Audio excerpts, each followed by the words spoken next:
E aqui estou eu para começar a minha parte da semana do Batman.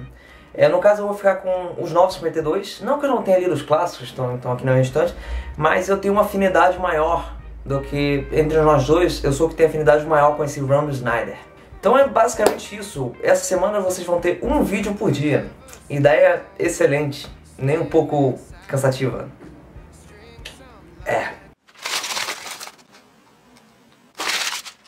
Esse vídeo vai ser sobre a Saga das Corujas inteira, o volume 1, Corte das Corujas, e o volume 2, Noite das Corujas.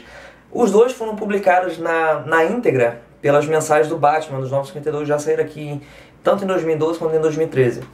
No caso, a Panini, inclusive, vai lançar o volume 1, que equivale a esse Corte das Corujas aqui. Eu indico porque é a melhor parte do arco.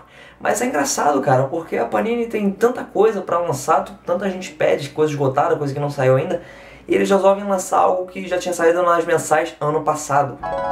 E Panini, por que vocês não republicam Terra X? E Panini, por que você... Bom, querido leitor, é porque Batman vende.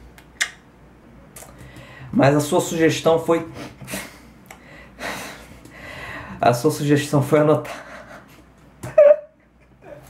Bernardo, o cara pediu Terra X. E eu falei que eu anotei a sugestão. O fato é que o Snyder pegou essa revista numa época de muita pressão dos chefões da DC. Foi a época que a DC assumiu realmente ser uma empresa que só liga pra números. Então ele pegou uma bagunça cronológica, o título de mais exposição possível do personagem mais popular dos dias atuais.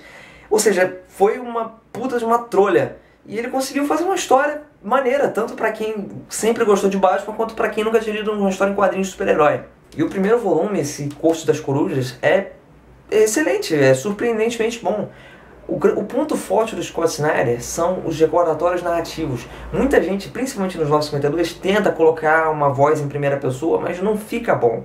E ele consegue deixar maneiro, você gosta de ler os recordatórios dessa história. Tem sempre uma voz interior do Bruce Wayne filosofando alguma coisa que pode ser aplicada metaforicamente aos acontecimentos. Isso sem contar a arte do Greg Capullo, que tem uma Gotham sombria. Ele não é o melhor desenhista, por exemplo, de rostos, mas a Gotham City dele é sensacional pra mim. Essa primeira parte do arco mostra um Bruce Wayne apresentando um projeto para revitalizar Gotham, que não é novidade pra ninguém, né? Mas como Batman ele começa a investigar alguns crimes que sugerem que uma das lendas urbanas de Gotham, que existe uma corte das corujas que governa tudo das raízes, desde a fundação da cidade, e ele simplesmente não consegue levar a sério. E esse é o conceito principal da história. O Batman está se sentindo muito dono de Gotham. Ele se sente muito no topo da cadeia alimentar criminal. E isso que vai foder com a vida dele.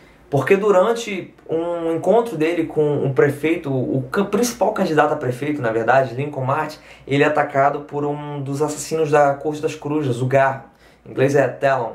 Por mais que ele saia vitorioso desse primeiro confronto, depois ele é capturado e vai parar num labirinto. E pra mim que é o auge desse arco inteiro.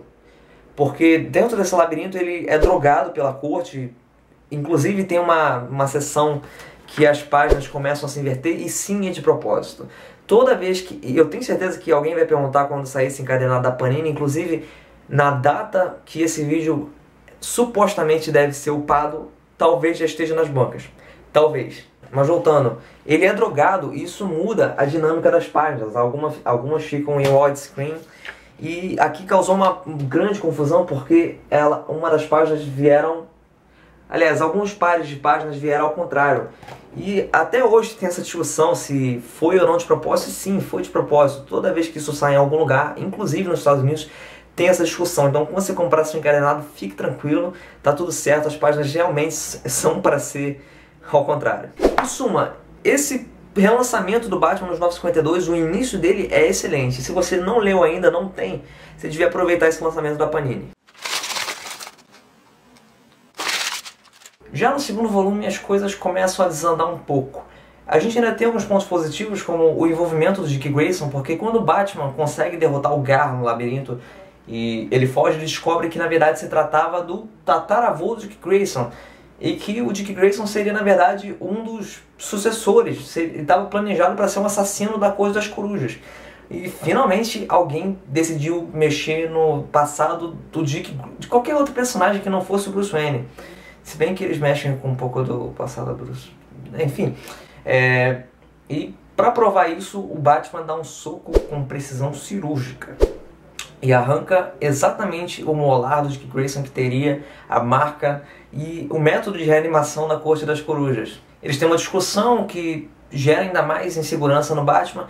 E é aí que rola a treta que é a Noite das Corujas, que gerou vários tie-ins, gerou várias... Foi o primeiro mega evento dos Novos 52. E pra ser sincero, eu não gostei desse final. Foi decepcionante, porque ele constrói tão bem pra no final tomar uma saída questionável, sabe? De qualidade questionável. Não que seja horrível, mas não me agradou a surpresa de quem estava por trás de tudo, a luta final, o debate filosófico dos dois, simplesmente achei meio caído. Mas esse volume 2 tem alguns pontos bons também, apesar de ter uma história terrível com o Senhor Frio aqui no Batman 1, tem alguns pontos bons. O primeiro deles são os backstories, que na verdade são desenhadas pelo Rafael Albuquerque e narram uma carta do Jarvis, que é o pai do Alfred, que aparentemente são os dois únicos nomes possíveis para mordomos na ficção. E mostra o primeiro contato da família Wayne com a Corte das Corujas. Na verdade, quem se fode no caso é o Alfred. O Alfred não, desculpa, o Jarvis, o pai dele.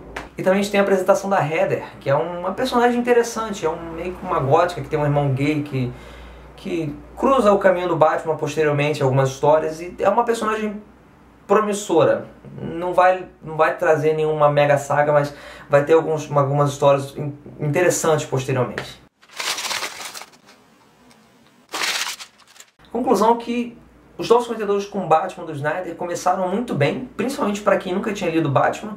Você tem uma sensação de que você sabe tanto da Corte das Corujas quanto quem sempre leu Batman. Isso é uma coisa legal. Só que tem um final meio caído, mas vale a pena.